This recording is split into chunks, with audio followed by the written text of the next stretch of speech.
우리 한번 이렇게 인사합니다. 주님의 이름으로 사랑하고 축복합니다. 주님의 이름으로 사랑하고 축복합니다. 저도 여러분을 주님의 이름으로 사랑하고 축복합니다.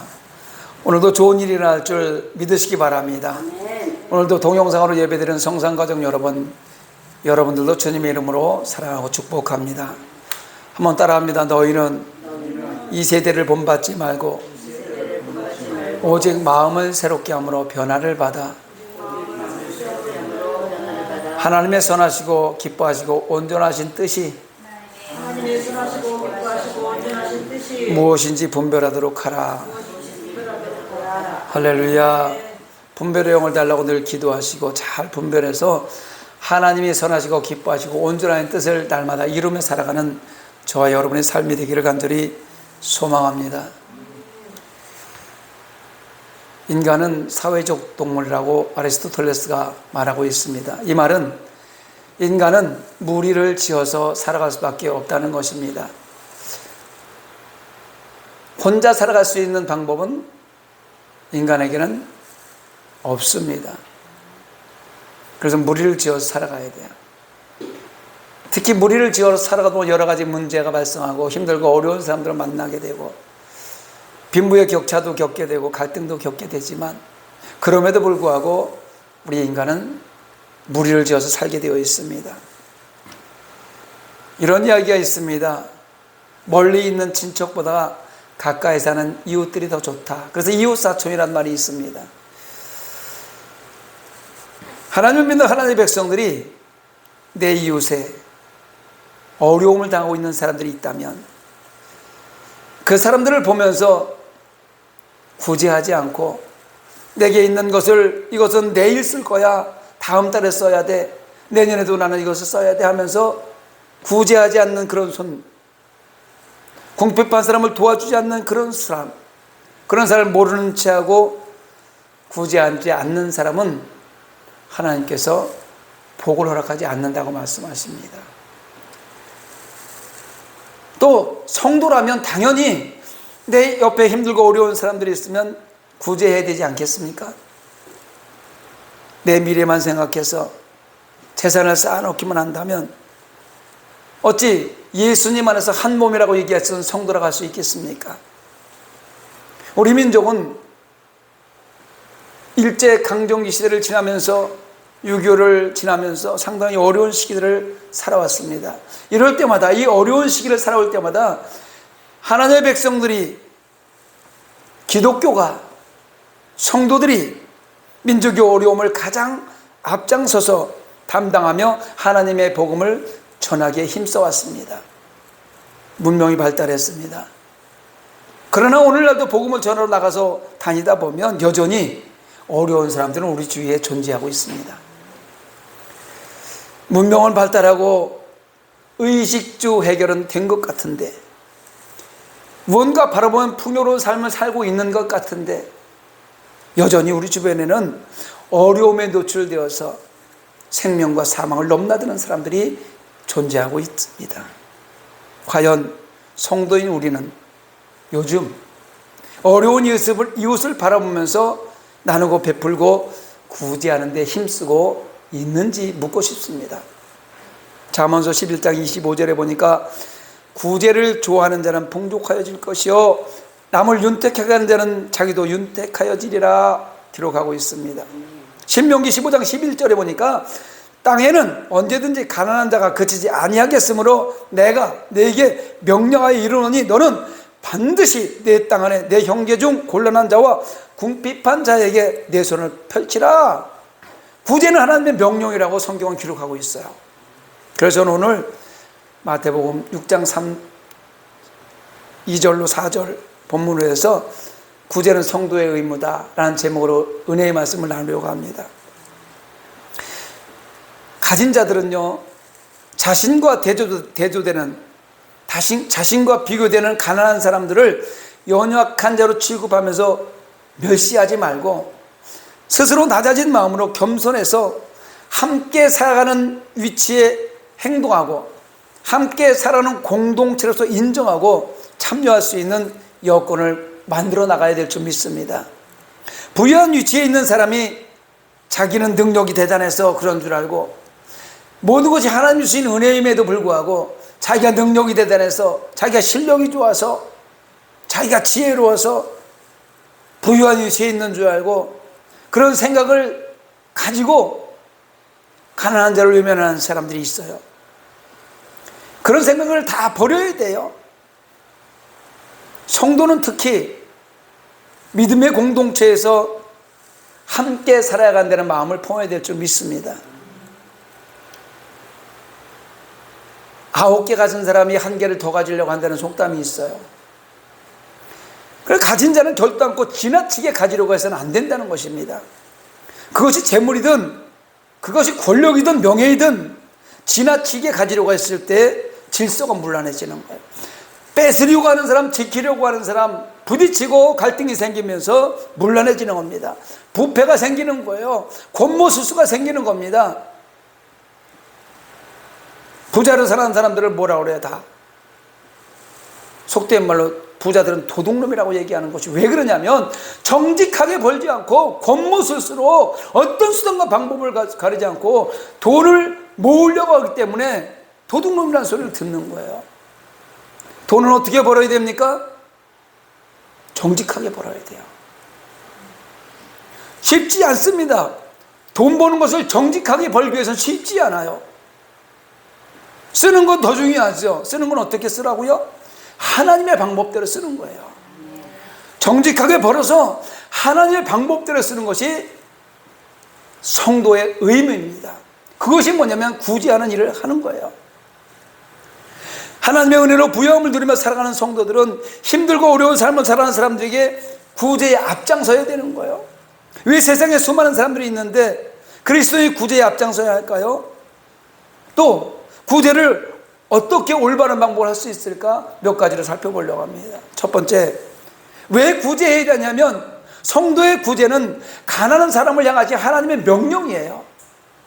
하나님은 추수할 때에 추수 가운데에서 얼마를 남겨두고 가난한 사람들이 먹게 하라고 했습니다. 옛날에 우리 어렸을 때 시골에 땅콩밭에 가서, 고구마밭에 가서, 다른 사람이 콩 타작하고 난 콩 베어간 그 밭에 가서 콩이삭 주워본 적 있어요? 없어요? 고구마 이삭 캐본 적 있습니까? 없습니까? 땅콩 이삭 다 캐봤어요. 소로 땅콩을 캐로 이렇게 갈고 지나가면 맨 끝에 있는 땅콩들은 사실은 잘 갈아지지 않아요. 그래서 몇 뿌리씩 남아 있습니다.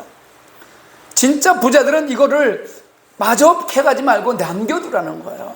추수하다가 남겨져 있는 곡식이 있으면 그냥 남겨두라는 거예요. 모퉁이까지 다 베지 말고, 추수하다가 땅에 이삭이 떨어졌으면 줍지 말라는 거예요. 포도를 딸 때 열매를 다 따지 말고 좀 남겨두라는 거예요. 감람나무 열매는 어떻게 해요? 감람나무 열매를 떨고 나서 다시 나무를 쳐다보고 나머지 떨지 말라고 얘기합니다. 성경이 하는 얘기예요. 곡식단의 경우도 곡식단을 두고 밭에 두고 온 것이 생각나거든. 혹시 내가 단을 가지고 오다가 한두 단 밭에 두고 온 것이 생각나거든 다시 가서 곡식단을 가져오지 말라는 거예요. 내비두라는 거예요. 왜? 객과 과부와 고아, 어려운 이웃을 위해서 그렇게 내버려 두라고 레위기 19장 9절로 10절, 신명기 24장 20절, 21절에 명령하고 있는 거예요. 하나님께서 가난한 사람에게 돈을 구워주는 경우에는 담보물을 잡지 말라고 얘기해요. 혹시라도 담보물을 잡았으면 해가 지기 전에 돌려주라고 출애굽기 22장 25절 27절에 말씀하고 있습니다. 이때 당시에 이스라엘 백성들이 담보물로 제공할 수 있었던 것은 겉옷이에요. 옷이에요. 이 겉옷을 잡고 돈을 빌릴 수 있을 만큼 겉옷은 중요한 물품이었습니다. 그런데 그 담보물을 잡고 돈을 빌려줬으면 해가 떨어지기 전에 그 담보물을 돌려주라는 거. 왜? 그 겉옷은 낮에는 햇빛을 가리는 것이고 밤에는 추위를 이겨내는, 추위에 죽지 않게 덮고 있어야 하는 그 중요한 것이기 때문에, 생명을 좌우하는 것이기 때문에 그 담보물을 잡았으면 해가 지기 전에 돌려주라고 이야기하는 것입니다.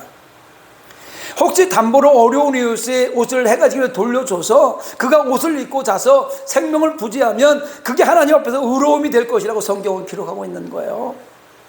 가난한 사람을 도와주러 가는 명령은 어느 경우에나 마지막에 나는 너희 하나님 여호와니라 이렇게 맺고 있어요. 가난한 사람은 도와줘야 돼. 그러면서 마지막에 하시는 말씀이 나는 너희 하나님 여호와니라. 이게 무슨 뜻이냐면 마지막에 서명날인 한 거예요. 하나님 앞에 서명날인 하려는 거예요. 우리가 계약서를 쓰고 도장이 찍혀야지 그 계약서의 효력이 있는 거 아니겠습니까? 사인을 하든지 지장을 찍든지 도장을 찍어야 그 계약서의 효력이 있듯이 이제 하나님께서 성경 말씀을 주고 나서 나는 너의 하나님 여호와니라 아멘해. 그래서 아멘 했을 때 우리는 사인한 거예요. 도장 찍은 거란 말이에요. 그러니까 명령이니까 우리는 도장 찍은 거에 대해서 순종해야 되죠. 어기면 안 되잖아요. 구제는 하나님의 명령입니다. 반드시 지키시기 바랍니다. 해도 되고 안 해도 되는 것이 아닙니다. 두 번째, 성도가 구제할 때 구제의 대상을 잘 살펴야 됩니다. 신명기 15장 11절에 보니까 땅에는 언제든지 가난한 자가 그치지 아니하겠으므로 내가 내게 명령하여 이르노니 너는 반드시 내 땅 안에 내 형제 중 곤란한 자와 궁핍한 자에게 내 손을 펼치니라. 가난한 사람을 도와주기 위해서는 어떤 사람이 가난한 사람인지 올바르게 분간할 수 있어야 돼요. 잘못 주면, 가난하지 않는 사람을 잘못 주면 헛되이 주는 것이 되기 때문에 잘 분별하는 거예요. 가난한 사람을 도와주라고 하신 하나님 명령에는 고아, 과부, 타국인, 그리고 객이라고 이야기하고 있습니다. 고아와 과부는 먹고 살 힘이 없어요. 능력이 없어요. 다른 나라에서 이사 온 사람들도 자립할 때까지 살아갈 능력이 없습니다. 지금 우리나라에 이주민들 얼마나 많이 들어와 있어요. 다른 나라에서 우리나라에 들어와서 자기 나라의 환경하고 틀리니 어떻게 무슨 일을 시작해서 먹고 살아야 될지 모르잖아요. 그런 사람들을 가난한 사람이라고 이야기하는 거예요. 저는 젊은 나이에 외국에 나가본 적이 있습니다. 외국에 나가보니까 내가 대한민국에서 생활하던 내 생활 환경하고 전혀 틀려서 한 걸음 앞으로 나갈 수 없어요. 어떻게 할 수도 모르겠더라고요. 그래서 그냥 그 자리에서 다람쥐 쳇바퀴 돌이 움직이다 보니 발전할 수가 없어요. 그래서 그런 사람들을 가난한 사람이라고 지금 이야기하고 있는 거예요. 또 가난한 사람이 어떤 사람이면 객이라고 해요. 객은 누구냐면 먼 길을 떠난 사람을 얘기하는 거예요. 혹시 떠날 때 큰 돈을 가지고 떠나고 먹을 걸 가지고 떠났다 할지라도 중간에 돈이 떨어진 그 상황, 지금 내 수중에 돈이 없잖아요. 집에 가면 먹을 게 많이 있을지 모르지만, 가지고 있는 돈이 있을지 모르지만 내 수중에 돈 떨어진 객, 이런 사람도 아무것도 할 수 없어. 이런 사람은 가난한 사람이니까 도와줘라, 성경에 이야기하고 있는 거예요. 그러므로 역시 그도 가난한 사람이 되는 거, 객도. 또 가난한 사람이 여럿이 있을 때에는 신명기 15장 11절 말씀에 따라 순서대로 도와주라고 얘기합니다. 이 순서를 잘 알아야 돼요. 가난한 친척은 다른 사람보다 먼저 도와줘라. 우리 한국교회가 놓치고 있는 것 중에 하나가 있습니다. 선교 많이 나갑니다. 구제 많이 합니다. 그런데 사실은 이 대한민국 땅에도 이 IMF도 이런 코로나 전염병을 맞이해서 작은 교회들 신음하고 넘어지고 문 닫는 교회들 엄청나게 많이 있습니다. 그런데 큰 교회들이 가까이 있는 작은 교회들을 돌보지 않고 저 열방을 향해 나가서 멀리 있는 타국인들보다 먼저 이렇게 선교하고 이런 데가 얼마나 많이 있는지, 1년에 선교비를 수억씩 쓰는 교회들이 얼마나 많이 있는지 모릅니다. 이런 거는 성경적이 아니에요. 성경적으로 보면 가난한 사람을 도와주되 친척부터, 가까이 있는 사람부터, 내 교회부터, 내 교회 주위에 있는 사람들부터 도와주라고 이야기하고 있습니다. 남자가 여자가 동시에 어려움을 당하고 가난한 삶을 살아갈 때 여자를 먼저 도와주라고 하는 겁니다. 왜? 약하니까. 이스라엘 사람들은요, 가난한 사람들이 용기가 없어서 도움받기를 수줍어하는 사람들에게 선물이나 대여의 형식으로 도와주라고 이야기하고 있습니다. 이런 사람이 있어요. 가난해서 굶어 죽어도 남한테 손 못 벌리는 사람, 성격상, 삶의 모습상 못 벌리는 사람들이 있어요. 그래서 그냥 생을 혼자 마감하는 사람들이 주위에 얼마나 많이 있습니까? 그런 사람들 우리 눈에 띄면 그냥 선물 주는, 이거는 내가 그냥 주고 싶어서 선물 드리는 거니까 부담 없이 쓰세요. 아니면 그것조차도 부담스러워하면 내가 많아서 드리는 게 아니고 지금 힘든 것 같으니까 내가 이걸 드리니 나중에 돈 벌어서 갚으세요. 이렇게 해서 주려는 거예요. 그렇다고 해서 받으려는 게 아니잖아요. 그 사람의 마음을 헤아려 주려는 겁니다. 부끄러워하는 사람, 수줍어하는 사람들은 혼자 굶어 죽는다니까요. 손 못 벌리고. 예수님이 유대인들은요, 가난한 사람에 관한 정의를 확장해서 다음과 같은 경우에도 적용했습니다. 아내가 없는 자는 아내가 없다는 점에서 가난한 사람입니다. 남편이 없는 사람은 남편이 없다는 점에서 가난합니다. 다른 것은 다 있어도 의복이 없으면 그 사람은 가난한 사람이라고 이야기합니다. 입을 것이 없으면 가난한 사람이라고 이야기하는 거예요. 이 말은 무슨 뜻이냐? 있어야 할 것을 제대로 갖추지 못하고 살아가는 사람들은 삶의 지장을 받고 살아가기 때문에 그 사람들은 가난한 사람이다. 그러니까 너희는 그런 사람들 찾아서 잘 도와줘라, 이런 뜻이에요. 구제의 대상을 잘 살펴서 빠지지 않도록 도와주려는 거예요. 우리 주위 한번 살펴보시기 바랍니다. 내 형제부터 한번 살펴보시기 바랍니다. 내 교회부터 한번 살펴보시기 바랍니다. 그리고 내가 생각을 한 나를 알고 있는 사람들부터 생각하면서 잘 살펴보시기 바랍니다. 어려운 사람들 있습니다. 꼭 경제적인 어떤 도움보다는 말 한마디라도 가서 내가 건강한 몸이면 몸으로라도 도와줄 수 있는 시간을 만들어 나아가시기 바랍니다. 세 번째로 성도가 구제하는 바른 방법이 있습니다. 오늘 본문에 이야기합니다. 가난한 사람을 도와줄 때는 아무도 모르게 하라는 거예요. 오른손이 하는 것을 왼손이 모르게 하라. 은밀하게 행하라는 거거든요. 유대인들이 살아가는 이스라엘 백성들의 삶의 공동체 안에는 비밀의 방이 있어요. 구제의 방이 있는데 한쪽 문으로 들어가서 다음 쪽 문으로 나가는데 거기다 물건을 갖다 놓는 사람이 누군지 몰라요. 거기서 물건을 가져나가는 사람이 누군지도 몰라요.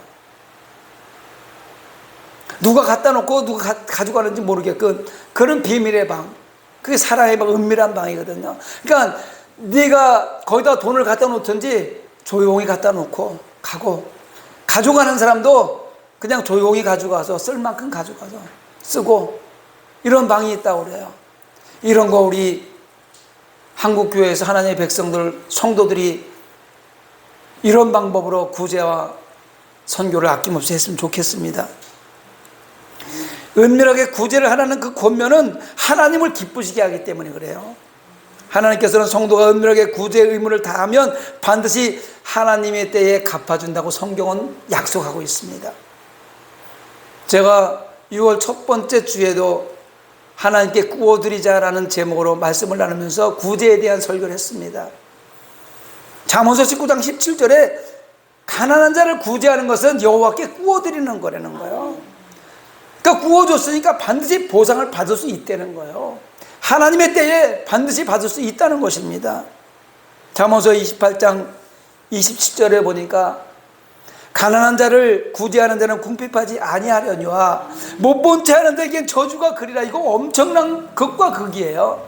가난한 사람에게 큰 거 아니고 작은 거 하나로 내가 할 수 있는 최선을 다해서 작은 것 하나라도 그 사람에게 구제의 손길을 펴면 그 사람은 궁핍한 삶을 사지 않고 언제나 부요로운 삶을 살 수 있다는 거야. 반대로 내가 가지고 있음에도 불구하고 내일 써야 되고 내년에 써야 되고 계획대로 나는 써야 되기 때문에 죽어가는 힘들고 어려운 이웃을 도와주지 않는다면 저주가 임한다는 거예요. 시편 41편 1절에도 가난한 자를 보살피는 자에게는 복이 있으며 재앙의 날에 여호와께서 그를 건지시리로다. 다윗이 이야기하는 거예요. 다윗이 가난한 자를 보살피는 자 복이 있고, 재앙은 반드시 우리 앞에 지나가는데 가난한 자를 살피는 자라면 그 재앙이 넘어간다는 거예요. 그 재앙 가운데 하나님께서 건져주신다는 겁니다. 가난한 사람들에게 후하게 베푸는 사람이 이 세상에서 결코 어려움을 당하지 않으며 더욱 풍성한 삶을 살아가게 됨을 잊지 마시기 바랍니다. 우리는 하나님의 것을 맡은 청직입니다. 구제하는 일을 당연히 해야 되는데 하나님이 제일 좋아하시는 방법이 무엇인지 가장 아름다운 방법으로 구제를 하는데 앞장서시기 바랍니다. 사울을 피해서 도망가던 다윗, 아둘람 굴로 숨어들었을 때 400여 명이 아둘람 굴에 갇혀 있는데 그 사람들이 다 민초라고 이야기해요. 환난 당하는 사람, 병든 사람, 억울한 일을 당한 사람, 세상에서 돌보아주지 않는 그런 어려운 사람들과 다윗은 함께 했다고 이야기합니다. 다윗처럼 못할지언정 내 주위를 살펴보면서, 내 친척 이웃을 살펴보면서, 우리 이웃 교회를 살펴보면서 힘들고 어려운 사람이 있으면 아낌없는 구제의 손길을 펴시기 바랍니다. 사랑하는 성도 여러분, 이스라엘 사람들에게는 이런 격언이 있다고 합니다. 가난한 형제에게 자비를 베풀지 아니하면 그 사람의 족보를 의심할 필요가 있다. 가난한 사람을 돌보지 않으면 그 사람은 유대인이 아닐 수 있으니까 족보를 한번 살펴봐라. 혹시 이방인이 족보를 몰래 유대인처럼 변조했는지 살펴봐라, 이런 뜻이에요. 왜냐하면 이스라엘 사람들이 알고 있는 것 중에서 이방 사람들은 긍휼이 없고 잔인하다고 말하기 때문에 그런 격언이 있는 거예요. 이방 사람들, 유대인이 아는 사람들은 이웃을 돌볼 줄 모른다, 이런 격언이 있기 때문에 이스라엘 백성들은 이렇게 얘기하는 거예요. 다시 말하면 우리 성도들은, 하나님 믿는 하나님의 백성들은 이웃을 도와주지 않고 이웃이 굶고 있는데 구제하지 않으면 성도인지 의심해 봐야 된다는 거예요. 족보를 파봐야 된다는 거예요. 어느 교회에 다니는지. 우리 그리스도인들은 하나님의 아버지라 부르는 하나님의 자녀로서 가난한 현장으로 들어가야 됩니다. 얼마 전에 울진에 큰 화재가 있었고 해마다 여름 되면 수해가 일어납니다. 또 예기치 못하는 재난으로 고난 가운데 빠져있는 이웃의 현장으로 우리는 찾아 들어가야 되는 것입니다. 물론 쫓아가서 봉사도 해야 되고 나눌 수 있는 건 나눠야 되는 것이 성도가 해야 될 의무입니다. 끝으로 한 가지 더 중요한 거 있어서 부탁드립니다. 육적인 가난으로 고통당하는 이웃을 구제하는 것도 성도에게는 당연한 의무이지만 영적으로 가난해져서 죄의 길에서 사망으로 치닫고 있는 영혼들에게도 영적인 구제를 아끼지 말아야 되겠습니다. 로마서 15장 1절에 보면은요, 믿음이 강한 자가 믿음이 약한 자를 담당하라고 이야기하고 있습니다. 저와 여러분은 이 힘들고 어려운 이 시대에, 코로나 전염병으로 초토화되어 있는 이 시대에 그래도 믿음이 있어서 예배 자리에 나와서 하나님 말씀을 들을 수 있는 믿음을 소유하고 있잖아요. 그런데 지금 한국교회의 30% 되는 하나님의 귀한 백성들이 믿음을 잃어버리고 믿음이 약해져서 믿음이 소멸되어서 생명과 사망을 구분하지 못하고 세상 가운데 빠져서 죄의 길로 치닫고 있어요. 사망의 길로 가고 있어요. 이런 사람들을 우리가 외면하면 안 된다는 겁니다. 영적으로 저들을 구제해야 돼요. 노블리스 오블리제라는 이야기 있지 않습니까? 가진 사람이 나눔의 삶을 살아야 되는 것이 그 말인데, 영적인 노블리스 오블리제도 필요한 거예요. 우리는 영적으로 지금 믿음을 가지고 있는 사람이잖아요. 그래도 우리는 하나님을 아버지라고 그러면서 예배의 자리에서, 기도의 자리에서 기도하고 있고 찬양하고 예배 드리고 있잖아요. 그러니 우리는 믿음이 강한 자라고 인정하고 믿음이 약해서 세상 가운데 죽어가는 저 영혼들 위해서 손을 펴시기 바랍니다. 권면하시기 바랍니다. 돌아오게 만드시기 바랍니다.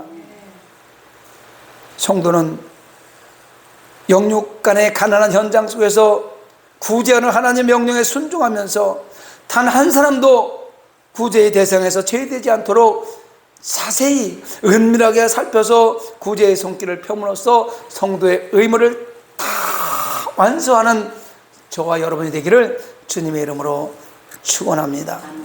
말씀을 생각하면서 우리 함께 기도하기를 원합니다.